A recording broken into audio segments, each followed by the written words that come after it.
Sembilan tersangka kejahatan yang melakukan kejahatannya saat Ramadan lalu di Kota Palembang ditangkap Satreskrim Polrestabes Palembang.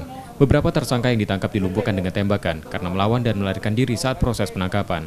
Polisi menyita 4 sepeda motor dan senjata tajam yang kerap digunakan tersangka saat melakukan kejahatannya.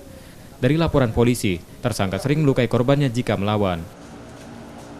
Oleh karenanya kami mampu mengungkap beberapa laporan polisi dengan 9 tersangka, mulai dari kasus-kasus kejahatan jalanan, curas-curas, kemudian dengan kejahatan yang identik dengan kekerasan, bahkan termasuk pembunuhan.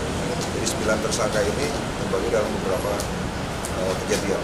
Dan ada beberapa tersangka juga sudah residivis, berulang kali baru keluar RP dan sebagainya. Dan satu tersangka juga ada beberapa laporan polisi baik di wilayah Kota Palembang maupun di kabupaten yang lain yang ada di Sumatera Selatan. Upaya penegakan keamanan dan pengungkapan kasus kejahatan tetap akan dilakukan Polrestabes Palembang meski dalam masa pandemi COVID-19. Yudi Kiswanto, Kompas TV, Palembang.